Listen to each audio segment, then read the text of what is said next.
HCN Sports presents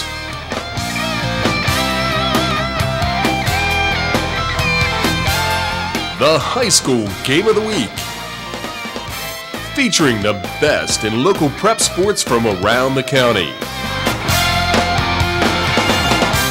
Brought to you by Harford Cable Network, your county connection.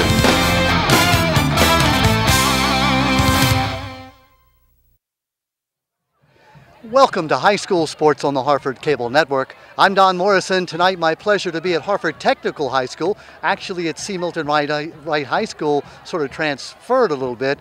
I'll explain that. That means that we're having a home game for Milton Wright at Harford Tech because the Milton Wright field is being fixed with a turf surface, and that'll be ready sometime mid-October. So for now, Milton Wright playing their home games at Harford Tech. Hope that makes that clear. Patterson Mill versus Milton Wright High School, the Huskies versus the Mustangs. It could be a great game. Both teams coming in 1-0, big wins last week against non-conference and non-league foes. So we'll turn to Josh Mason first. Josh, the coach of the Patterson Mill Huskies, 6th year at it. You guys have matured and now you are at full strength, full squad. You know, 4 years. You've had that for a couple of years. You've now developed into a real program. Yeah, we're excited. You know, we have our first group of kids that have been through our program all 4 years. We've had some success, and we hope to keep building on it. We're talking about your quarterback, De Pasquale. Came back as the top quarterback, coming back throwing, but he was injured in one of the last scrimmages and didn't play last week. Is he at full strength now? Absolutely. We play him. He's at full strength. We're excited that Luke's back. He's fine. He's ready to go. Well, we look at your offense, and I'm just looking at it on paper. It looks like you're wide open, looking to get 4 wideouts and get them the ball. Well, ever since Patterson Mill opened, we get spread out and we throw the ball around, and that's our philosophy. I think this year we'll have some success running the ball, but we like to spread it out. And it seems like you've got lots of great personnel. You've got a big receiver in Mike Reed, 6'4". You don't find high school receivers being that big often. No, Mike's a big player. He's 6'4". He goes and gets it for us. He's a terrific basketball player, and we're excited to have Mike on our team. Talking about playing Chesapeake last week and defeating them 24-0. Yes, sir. That had to be a good way to open. Yeah, it was great. You know, we didn't have our starting quarterback. We had to go down there on a hot Saturday last Saturday, and the kids played well. You know, we did what we had to do to win, and that's all you can ask. We talk about last year coming off a 9-1 season. Doesn't get much better than that, but I know you do want to get a couple of steps better. Absolutely. We've made the playoffs the last 2 years. We want to continue that. You know, we want to try to win our division. We want to compete in this this conference, and you know, tonight's a big game for us, and we'll see if we can keep it going. Of course, it's a non-division game. You're playing the Chesapeake division, but it still counts for points for the playoffs. Oh, absolutely. And I'll tell you what, Milton Wright looks terrific. Hopefully we can come out and execute, and we'll have a great game tonight. Hang with me, Josh. I'm going to turn over and talk to the host, Mark Alleggi. Mark, your first year as head coach here at Milton Wright.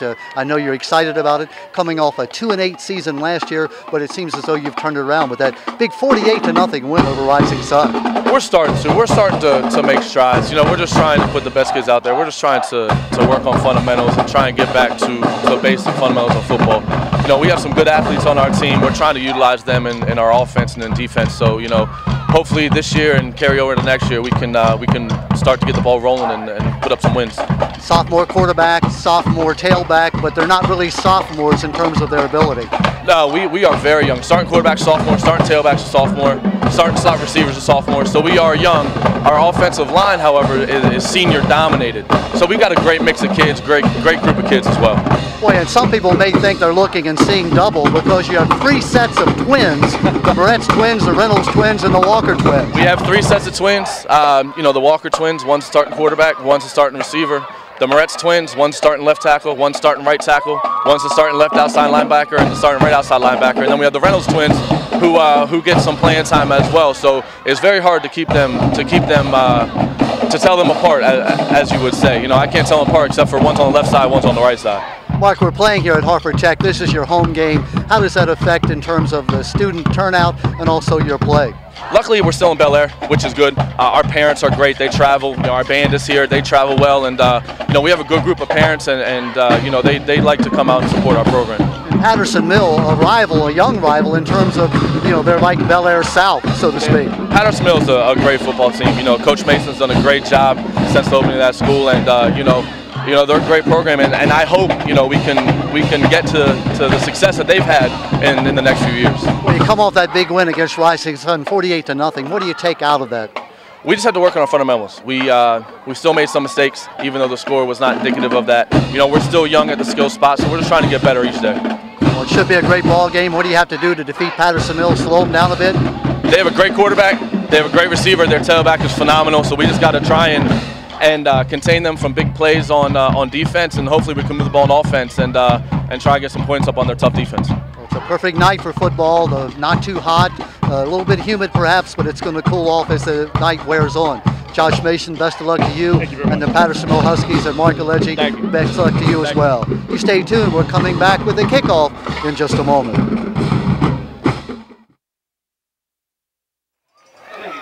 Well, welcome into high school sports on the Harford Cable Network. Don Morrison along with my partner Bob Schlegel.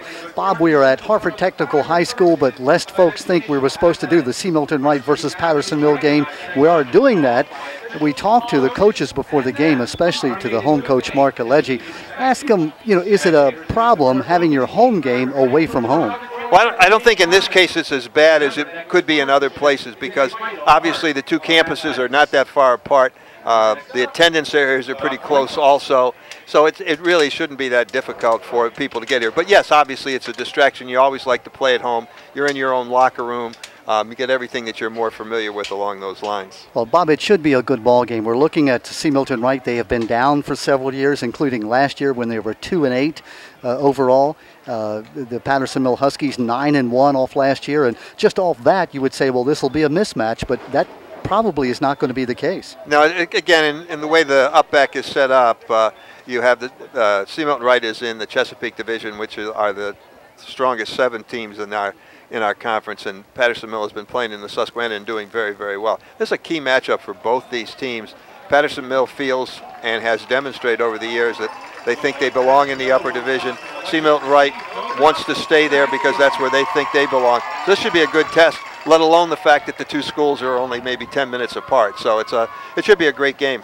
And it should be a lot of interesting sidelights, if you will. Sophomores, dominating in terms of the backfield for the C. Milton Wright Mustangs. Will Hazelton, their outstanding running back. Omar Walker, their quarterback, both sophomores. But they are, let's say, experienced and good beyond their years. Yeah, I think this is, if you look on paper, and again, games aren't won on paper, but if you look on paper, this is a game where whichever defense can somehow contain the other ones, because both have explosive offensive players, and it'll be a matter of which of the defensive teams can somehow try to contain them and give themselves some opportunities. It could be high scoring because both teams have the potential to score a lot of points. But again, both of these are good coaches. I know they've worked all week long to try to set up defenses that will contain the two offenses. And just to give you some perspective, it is the C. Milton Wright Mustangs dressed in the darker uniforms, the dark uniforms, as a matter of fact, black with the blue trim, kicking off to the Huskies of Patterson-Mill, going from right to left in the white uniforms. The Huskies are the visiting team. Back deep for the Patterson-Mill Huskies, it's number 5, Devin Fisher. He is the tailback, taken instead by Carnarvus Clark. Clark brings it back, changes field and goes across the field up to the 20-yard line. Right, Bob, again, he could have come straight up the near side of the field, chose instead to cut it back all the way. Right, and good job by the C. Milton Wright special teams. They held him inside the 20. Really, so I don't think it's going to change Patterson-Mill's offense. They are wide open. They come out and they're going to throw the ball. They have an outstanding quarterback and some great receivers. Yep. They have 4 wide receivers. They're going to be Mike Reed, the big guy, 6'4", 185 pounds, number 2, and Ryan Jacobs, number 18. They're coming off seasons where each had over 20 receptions last year. And good news for Patterson-Mill, Luke DePasquale is back at quarterback. Takes it, turns, looks, cuts to right. Going to run the ball, has about 2 or 3 yards. He's going to be gang tackled, taken off his feet over there by Craig Moretz, number 50. Craig, one of the 2 Moretz twins, Caleb, his brother, on the other side. Bob, they had a great game last week against Rising Sun. Right, and all you have to do basically is say Moretz, and you probably got a half a chance of getting it right. So it will take a while here for the lights to take effect here before we can see all the numbers. But again, they kept him in the pocket, which is, I'm sure, one of the coaching points that they wanted to get done, is to keep him inside the tackles as best they can. Ryan Jacobs flanked out here to the near side. Pitch back goes to number 5, and that's Devin Fisher, the running back. He's going to be hit in the backfield and taken down. Looked like Tyler Bucenis making the tackle in the backfield. That'll bring up a third down, third, and about maybe 12 or 13 yards to go. Right. Two good defensive plays. Obviously sending people there. They're not being content to just sit back. They're going to try to pressure Di Pasquale to try to put some pressure on him. Let's see what happens. Let's see what we'll see. This will be an interesting call here. 3rd and long, deep in your own territory. And you certainly don't want to make a mistake. 2 defensive touchdowns last week for C. Milton Wright. They call that quarterback position a pistol, a little bit short of the shotgun. Fisher behind him. Di Pasquale waiting for the takeaway. Going to throw the ball down the field, has a man, it's going to be caught on a leaping catch. That's the big man, Mike Reed, 6'4", 185 pounds. What a pass, what a catch. Yeah, that's that looks about a 29-yard play. Boy, well covered too, Bob. It's just the fact that Mike Reed is so much bigger than the defensive backs. Right, he is. It was a well-thrown ball. Great catch. It will be interesting to see if C. Milton Wright continues to defend him the same way. Di Pasquale last year 1,600 yards as a junior passing, only 4 interceptions. Give off this time to Fisher. He's going to be hit, and down he goes. Again, it's Moretz, number 52. And that would be Caleb Moretz, the other twin, if you will, Craig and Caleb. Loss of 1. Drive started back at the 19, back now to the 45-yard line of the Patterson-Mill Huskies. Huskies 9-1 last year, 6-1 in their division, losing only to that powerhouse Perryville. Lost Bob in the opening round of the regions, though. There's Di Pasquale. You see him, he's all by himself in the backfield, 4 wides. In motion, that's to give to Hazleton. Check it, not to Hazleton, excuse me, but to Canarvis Clark. Clark gets back to the line of scrimmage and maybe another yard. Looks like it's going to be 3rd down in about 7, I would say. Jerry Marcello, our referee. Greg Sorebo is the umpire. Joe McKeever, the linesman. Wayne Simone is the line judge. The back judge is Kevin Farlow. 3rd down, 3rd, and about 7, maybe a short 7, a long 8. And I would say that Reed is going to be your target as best they can. Wide receivers, 3 to the near side, 2 to the far side, wide open. Nobody behind Di Pasquale. The fake, looking down the middle, lots of time. Now he's going to run, and now he's going to throw it at the last minute. Has his man, it's going to be complete. That's to Ryan Jacobs. Jacobs is free down to the 30-yard line for another 1st down. You give a quarterback like Di Pasquale that much time to find receivers, he's going to find them, particularly since C. Milton Wright is trying to put pressure. It looks like they've got the ball now on about the 32-yard line. A couple of big 3rd down conversions here by Patterson-Mill. 5'10", 185 pounds is the senior Di Pasquale, one of the captains, of course, of this squad. Didn't play last week. He had that ankle injured in the 2nd scrimmage game. Looks like he's at full strength today. Pasquale, no fake, looking to throw. Being rushed. Now there's Moretz again. Caleb Moretz, last week 10 tackles, 4 for a negative yardage, also a fumble recovery for a touchdown. Double trouble, Bob. Moretz comes at you, number 50 from the left side. Craig Moretz is number 50 and Caleb Moretz, number 52, coming from opposite sides, and they like to meet at the quarterback. Yes, they do. It's a good place for a family reunion, especially if you're both playing the linebacker. We're in the first period of play. The clock on the scoreboard, 7:37 left, no score. Patterson-Mill. A little bit of a mix-up here. They're going to push the clock here a little bit. 3 wide receivers coming here to the near side. 2 wide receivers to the far side. Di Pasquale all by himself in the backfield. In motion is Clark. Check it, that's Fisher in motion. Looking. Going to run the ball now. Di Pasquale hit, dives forward across the 31-yard line, just about to the 30. That'll bring up a 3rd down and about 7. And it looks, I think, they're marking it back at the 32, so it's going to be about a 3rd down and just under 10 yards to go here. Yeah, 3rd and about 9.5. This is another one of those big 3rd down plays, Bob. Right, 3rd and long, and he's converted on 2 of them already. Let's see what's going on. He's brought Reed over to this near side where he's being guarded by a guy who probably got 6-7 inches on, so that's probably the target. Di Pasquale being hammered, and he's going to be taken down by the Moretz boys. Wow, he gets the ball away, but that's going to bring up 4th down. Caleb Moretz, number 52, put on the finish pressure. His brother Craig Moretz, number 50, put on the initial pressure. 4th down and 10. And they'll go for it at this point. Their field goal kicker, it doesn't have this range. Punting, if it goes in the end zone, you're only picking up 12. That's 12 yards. So you're going to give it a shot here. Running most of the half of the first period off at this point. A.J. Bricado to the near side, and along with Zach Dorn. Reed on Walker on the far side.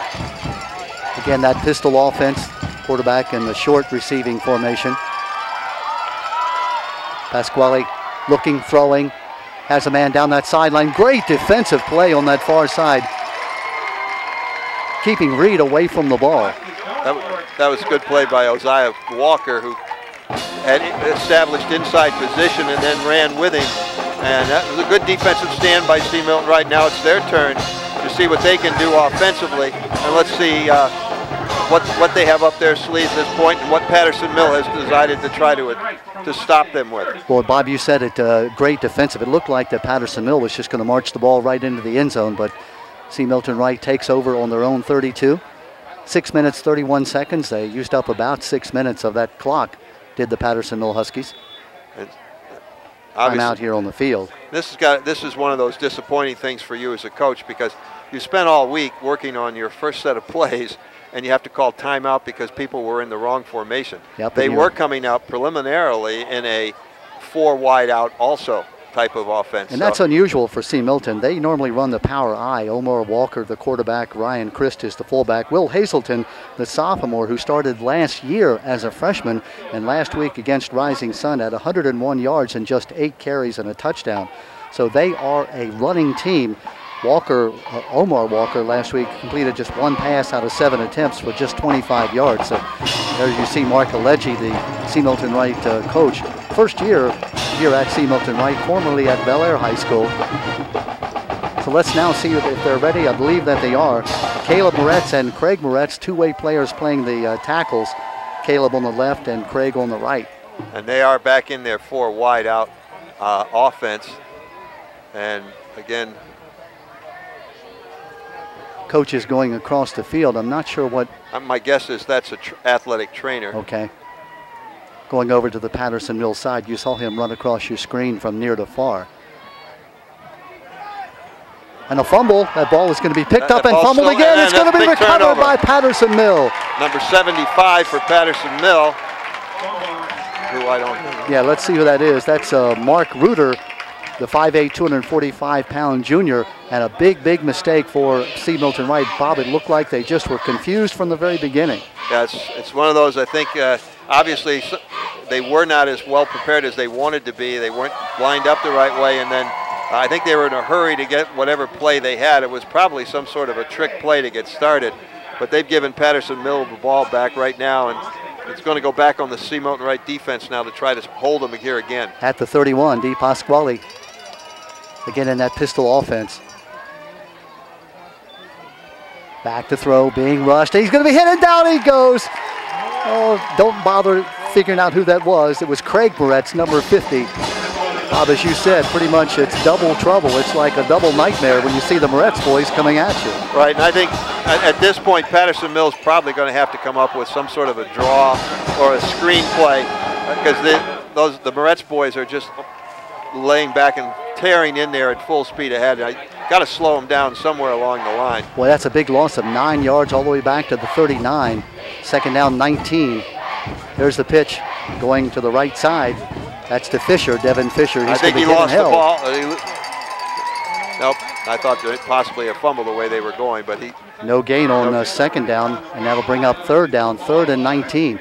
Well, you've got to give credit to this Mustang defense, Bob. Right, they're doing a great job, and I think right now Patterson Mill probably is thinking, let's see if we can get part of this, not all of it. Then we still have a 4th down to try for. They've already shown that they're going to go for it from the 32. But you just can't go backwards as they have. They're still going with that empty backfield. Right. D. Pasquale, the senior quarterback. In motion is Clark. He gets the ball. Slips one tackle and is going to be taken down and off his feet by Charles Walhert. Excuse me, I'm sorry. That was by Shane Dulski. Shane Dulski making the tackle after a gain of about 4. It'll bring up 4th down and 13. And they're going to go again. Again, the difference now is between the 32 and 34, and they're both going to go for it at this point. Another big 4th down coming up. If the Mustangs can hold them again, they'll put that image in the mind of the Huskies. And you can almost guess it's going to be Reed. He's got the wide side of the field. He's being guarded one-on-one. Let's see what happens here. 3 wide receivers to that far side. Rolling that way. Looking for Reed. Reed pushes off, has his man open, but he's going to hit the under receiver. It's going to be complete short. And close. That ball was to Ryan Jacobs right at the 1st down marker, Bob. It'll depend on where they mark it. It looks like from where the linesman marked it, they're going to be. I think you're right. I think it's about a half-yard short, and if so, the Mustangs will take over, and that's exactly what it is, just about a half-yard short. Bob, I didn't catch the tackler over there, but what a tackle he made. Great tackle. I did not either. Because it looked like that Jacobs, all he had to do was fall forward to get the 1st down, and he couldn't do it. Now let's see now if C. Milton Wright can get their nerves under control. Then they're back into shotgun type of formation. Still that same formation before. Empty also, but they got receivers everywhere. They've actually got them doubled over here. Omar Walker throwing long, has a man open. It's going to be just overthrown, and that was his brother, Osiah. Bob, can you imagine how many times these sophomores have done that in their backyard? Probably quite a few times. Osiah, of course, Walker, 5'11", 175-pound sophomore. His brother, just a little bit bigger, Omar Walker, 6 feet, 175 pounds. As we said, Walker last week just 1 for 7 passing, but he picked up 55 yards on the ground against Rising Sun.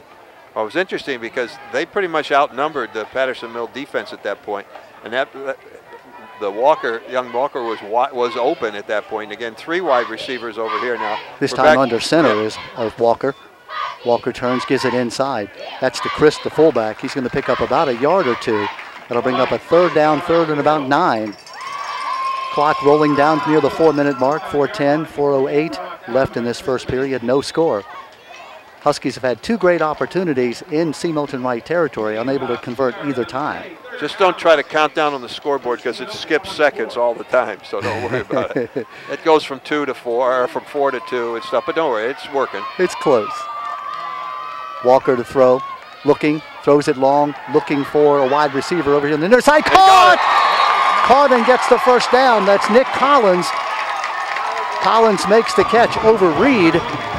And the Mustangs are out of the box all the way down to the 39-yard line of the Huskies. Well, what a great catch, Bob. That ball coming right over your shoulder, a very hard one to catch. And I think Reed, the defender, lost track of it as well. Yeah, he did a nice job. That was a well-thrown ball. Omar Walker, again, just a sophomore, but a lot of faith does Marcoleggi in this young man. There's Hazelton. Hazelton picks up about 4 on 1st down to the 35. Obviously, part of Coach Oleggi's, what he planned was here by throwing early, I think, was to try to loosen up the Patterson Mill defense to allow his tailback, who is very good, to get some running room. It's proven well as they've now moved the ball after a miscue on their first possession. Caleb Moretz, Bruce West, Ryan Lee, Dax Conrad, and Craig Moretz across that front line. Tyler Hall is the tight end.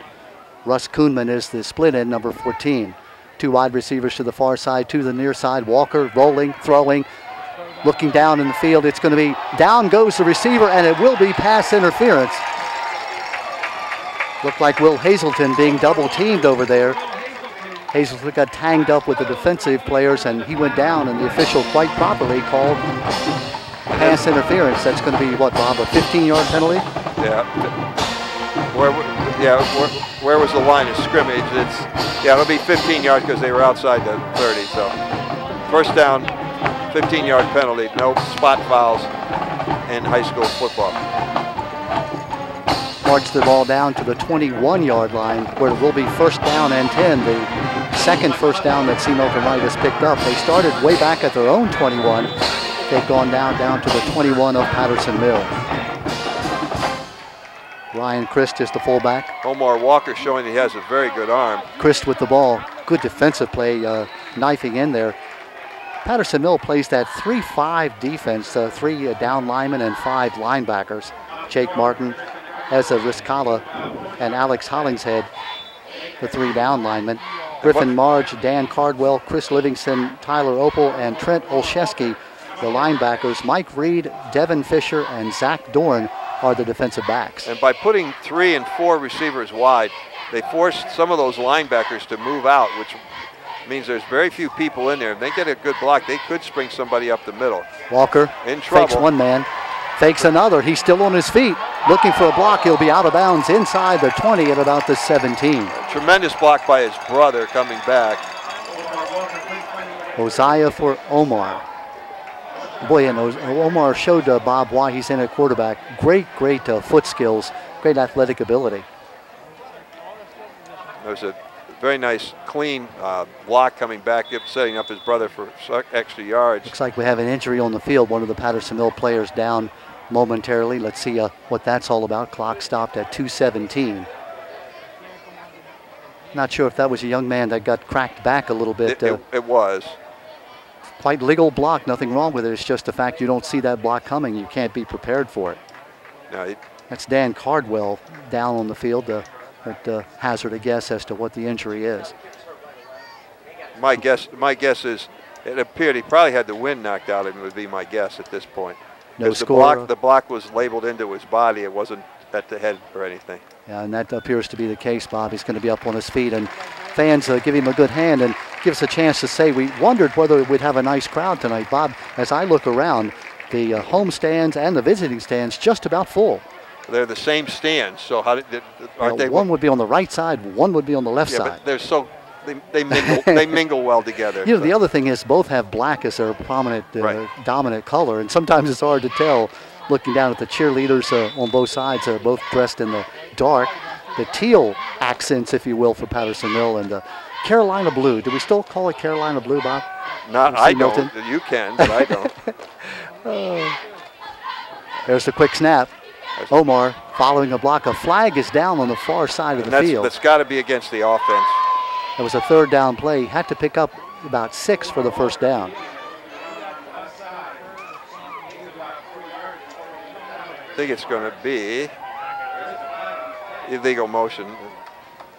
Flag by the wingman at the snap. It can only be on the offense because defensive penalties would be a dead ball type of foul. So 5 yards.